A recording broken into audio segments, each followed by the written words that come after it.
here in South Florida. And tonight we are happy to feature Rajee Narinesingh. Got it right. Narinesingh. She is an American, you already know her, of course. She is an American transgender activist, actress, author, singer, mystic, and a reality TV personality. So excited. Born in Brooklyn and raised in Philadelphia, her father was of Asian Indian descent from Trinidad and Tobago, and her mother is a mix of French, African American, Native American, and Polynesian. She is most known for her appearances on talk shows including Dr. Phil, Trisha Goddard, Anderson Cooper, and 35 other TV shows worldwide, goodness, discussing her experience with black market injections that was passed off as medical grade silicone. She also has acted in a number of film productions, has a memoir out called Beyond Face Value, and has appeared on E! Network's Botched. Her main focus is to continue to do her global activism, such as traveling up to the Capitol with Ariana's Center, touching the world in many positive ways, and spreading love in her own unique way. Well, to tell us more about how to spread love, peace, happiness, good health, prosperity, and many blessings is trans activist, actress, and author Rajee Narinesingh. We're very happy to have you here tonight at Queer News Tonight. Good Thank evening, you so much for having me. My goodness. And what an introduction. I mean, like, my ego is like going out the building. Well, you deserve it. Speaking of ego and introduction, a little bird has told me that something's getting ready to happen in a news story in Marie Claire.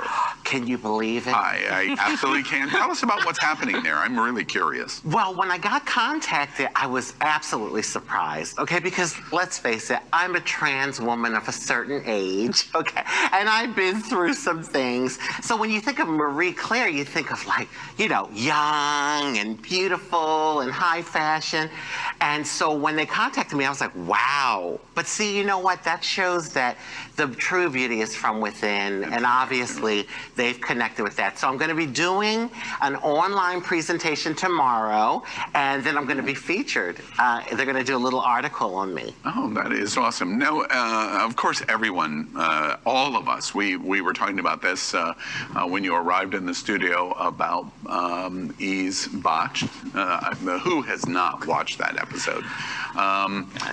Since that beginning and your activism continues in terms of the trans community, how is the general reaction to you? You are an institutional name in the trans community. You're Bianca Del Rio in the drag community. You are that in the trans community. How today does the LGBTQ community embrace you today? Wow, well, first of all, you're going to make me start crying. Thank you so much for saying that. There was a time where I wasn't any of that. I knew it inside that I was, but, you know, people weren't very nice. And let's face it, we live in a world that is very connected to visual beauty, you know, and so for many years I walked around with a very disfigured face, and so after, like, my story went viral and I ended up on doing all the shows and reality TV called me, oh my gosh, it was giving me an opportunity to really show Rajee, you know, and people were connecting with that. And let me tell you, the first Pride I went to after my first season on Botched, I couldn't even walk 5 steps, and people were someone would stop me. Oh my gosh, oh, your story's so inspiring. Thank you for all that you do. And so with a humble heart, I accepted that because it just felt so good that finally a lot of people were seeing my love and light. And I was just so thankful. And, you know, for anyone that's going to take time out of their busy day, especially at Pride, when there's all these hot boys running around, to stop and tell me, you know, that I've inspired them and thank me. I mean, it was just such a wonderful thing. And that's continued. I'll be anywhere. I'll be at the market, the post office, the gas station, and the little old lady from Iowa who was in the airport that walks over to me.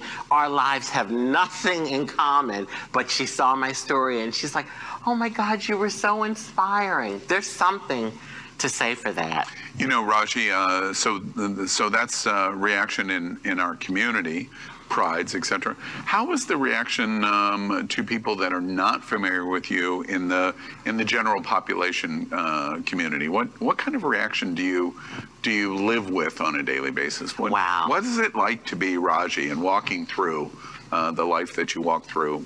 Yeah, it's it can be challenging, I have to say.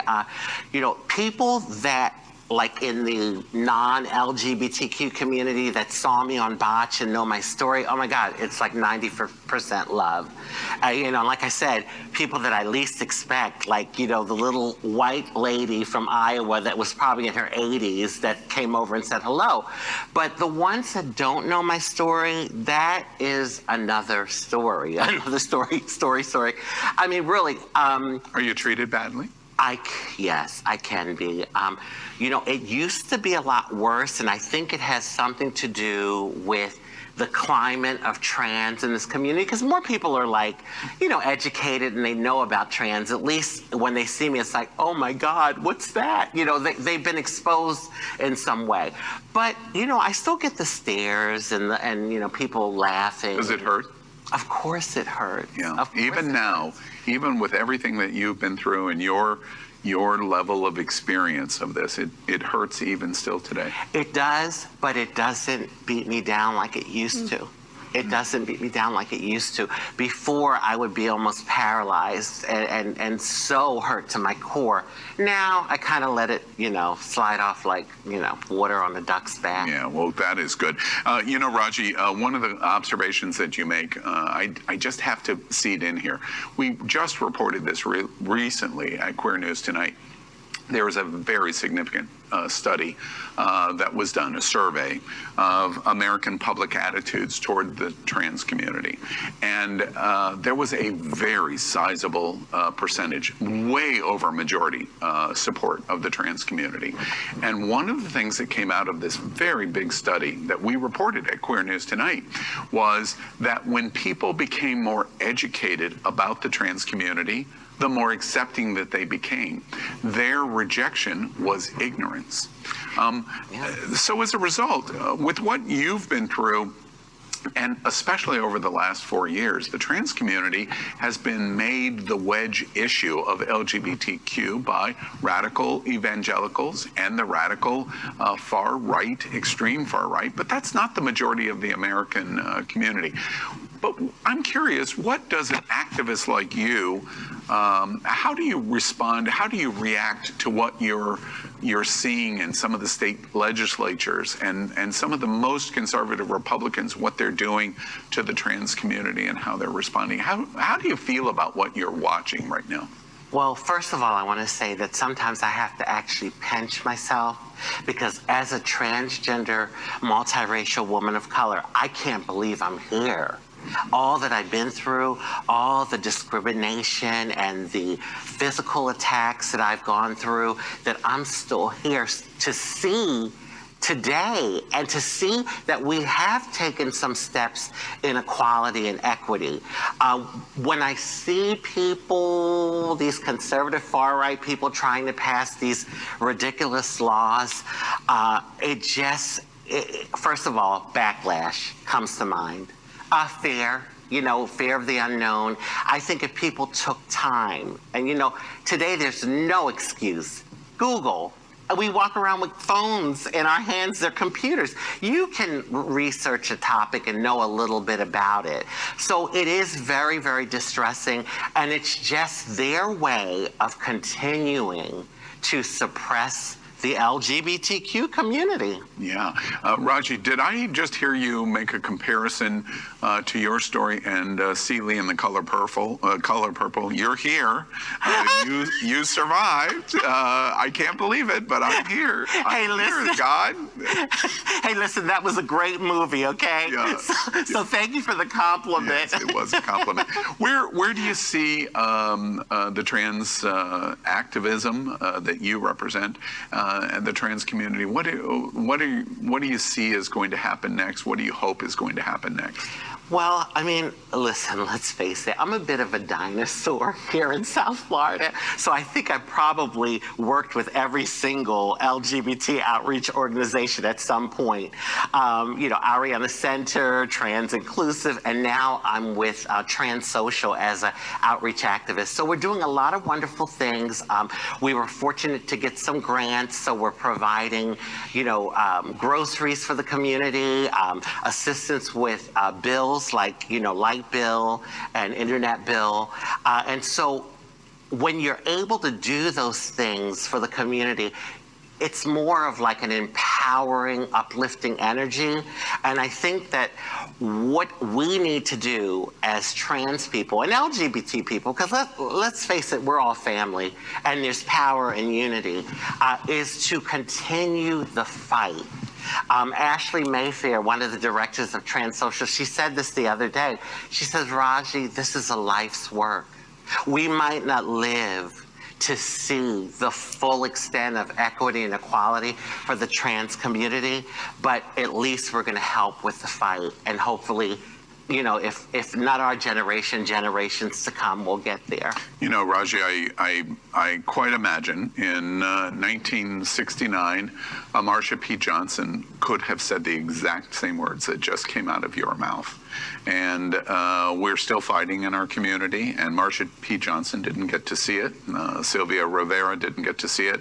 But it didn't mean that those dinosaurs that you just referred to didn't set the path for everyone in our community, and we thank you for those efforts. Rajee Narinesingh, we are thrilled that you've been with us here tonight at Queer News Tonight. Thank you for having me, and I just want to say thank you for the work that you're doing for our LGBT community.